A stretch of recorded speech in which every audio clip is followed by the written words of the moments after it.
visions through my dreams, seeing myself swimming in the universe.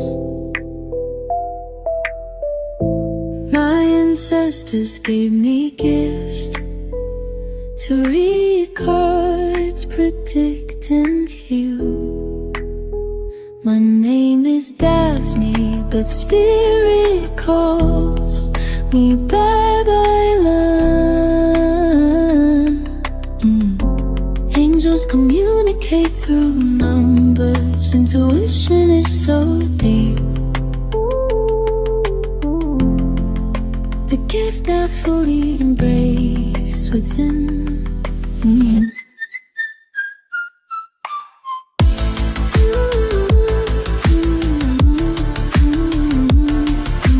Hi everyone! Welcome po sa inyong almost personal reading. Let's check no kung ano yung nangyayari sa paligid. I want you to know that this is a general reading. So you may resonate po sa buong reading na ito. Or baka konti lang, no? Take what's only yours. I also want you to understand that this is a timeless reading. So whenever you find the video, the message is also meant to find you. Tingnan natin yung nangyayari sa paligid, the Emperor and the Fool card. Pwede ito sa LGBTQIA+ relationship, but it does not enclose to the spectrum, no? Ang nakikita kasi natin dito, merong May December love affair. Pwedeng ganun kalaki yung gap, pwedeng konti lang yung gap. If we are not talking about the numbers, it may be the maturity. The Fool card represents being, or kasi meron din talagang matatanda, or hindi mo ganun katanda. Nagkaedad na, pero playful pa din, di ba? Siguro, pwede rin ito yung person mo deprived, no? Deprived siya ng mga laruan, di ba? So parang healing their childhood wound or healing their inner child. Katulad ni Michael V, di ba? Wala silang noon, tapos ang kanyang hinihil niya yung inner child niya by buying laruan, no? Yung collectibles. Siguro if I will be healing my inner child, actually plinano ko na to hindi lang natuloy-tuloy, is mag-birthday sa fast food. Because I never experienced that. Kapag merong mga ganong event, naiinggit ako no. Siguro, isa yun sa mga bucket list ko na pwede kong sabihin, okay lang, no? Kung kakausapin ko yung batang, okay lang, may experience mo din in time, no? Yung mga ganon, pwedeng ganon ang healing their inner child. But naiiyak ako, para sa fast food, naiiyak ako. Mag-birthday sa fast food, ayan. With the Knight of Swords, bakit ang bilis? Meron dito mabilis na pangyayari. Ibaghin ko na agad. Kailangan tanggalin ko yun sa aking chest. See, nakikita niyo yung baggage? Yung baggage ng hindi mo na-experience. Ayan na siya. Itutuloy ko pa ba to? Babaguhin ko ba to? Eto na alam mo yung baggage, no? Yung bit-bit mo siya sa sarili mo nang hindi mo kayang, kahit lumipas na yung panahon, hindi mo makalimutan. Anyway, Knight of Swords, may mabilis na pangyayari dito. The Hermit and the Judgment. Bakit parang mabilis na or parang patago itong relasyon ninyo?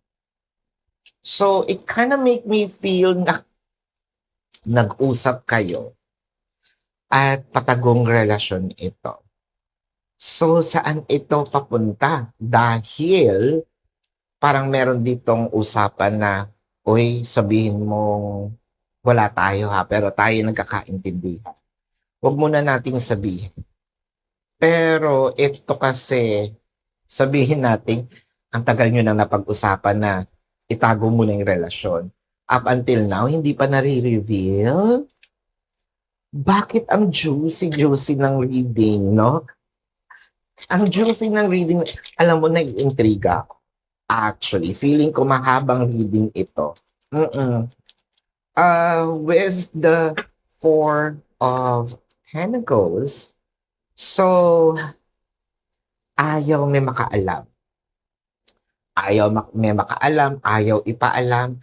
I feel like somewhat, I don't know who is the mama's boy or daddy's girl. Um, I don't know if this is still a minor or talagang merong, um, how do I say this? Age gap. Kasi feeling ko, hindi naman ganun kaalagain, pero somewhat takot pa rin sa magulang. So, baka naman kaka-18 pa lang or kaka-21 pa lang. Bawal kumanta. YouTube ito, ma-copyright tayo. The Ace of Wands. Wow, and the Seven of Wands. I think that this is, okay, mas more of LGBTQIA plus ito. I feel like itong taong ito, nung parang, kung sino man ito, no? Parang na, komplikado, na booking siya. Okay? With the Seven of Wands kasi. Ayaw ipaalam. So meron ng hindi naman. Pwedeng wala namang intercourse. Meron ng sexual act, no, na nangyayari. So ibig sabihin, meron ng intimacy na nangyayari sa inyo. Pero hindi pa pwedeng ipaalam. Okay? Kasi nga medyo bata. Okay, gets ko na. With the Seven of Wands, bakit parang feeling ko, ayaw niyong ipaalam pero may nakakahalata. Okay? With the King of Cups, parang gusto na yatang aminin or magsalita, either you or your person. Pwede niyong i-switch itong energy na ito, ha? Pwede niyong pwedeng ikaw, yung ayaw umamin, pwedeng yung person. Pero yung isa pumipigil. Kasi parang hindi siya tanggap sa norm, no? So kaya nasabi ko nga, pwede siya sa LGBTQIA. The Hierophant and the Six of Pentacles. So chances are may relation yung matanda sa family. Yung may edad. Hindi naman matanda. Yung may edad. When I say matanda, yung may edad. Sa family, it can be kumare, no? It can also be a friend of someone na medyo, dito sa nakababata. It's an unusual, pero hindi naman natin sinasabing bawal. No, it may be unusual. Bawal kung talagang menor de edad, okay? Pero kung nasa hustong gulang na, mahirap kasing pasukin ang isang pag-ibig kung meron kayong nararamdaman sa isa't isa. I don't think na pera-pera lang, no? I don't think na out of libog ito. Kahit may nangyari or may nangyayari. Kasi nandito yung exchange no, ng I am giving you something or I am providing something and you are doing the favor in return. So, with the Eight of Wands, so it kind of make me feel na tatapusin na itong sikreto na ito. Nino, the Devil card and the Eight of Cups. Wow.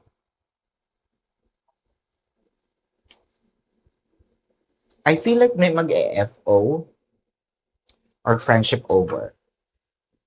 The reason being is because parang bakit mo to nagawa? Wala namang mangyayaring, kasi in legal age na, wala namang incarceration magaganap. Pero kasi parang narinig ko tuloy, I trusted you, no? The devil card is here.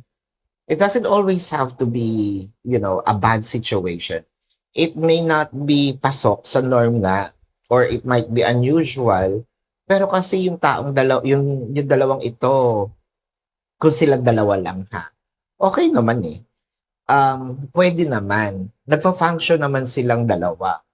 However, yun nga, kasi the parent might say, you betrayed me, no? Bakit anak ko pa, yung ganyan. Pero wala tayong magagawa kasi pwede ba tayong pumili, no, ng mapapangasawa ng anak natin, no? Ah, Pwede ba nating diktahan ang puso ng anak natin? Siyempre hindi. Pwede mo rin bang diktahan ang puso ng friend mo? Hindi, di ba? So, pwede mo bang diktahan na wag silang dalawa? Siyempre hindi. Silang dalawa yung nakaka-feel ng ganyan.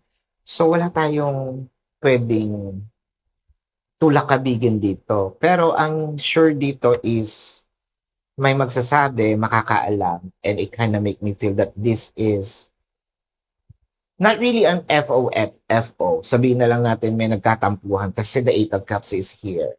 So nandun pa rin naman yung care, nandun pa rin yung love, but it's not going to be the same as before. Oopsie.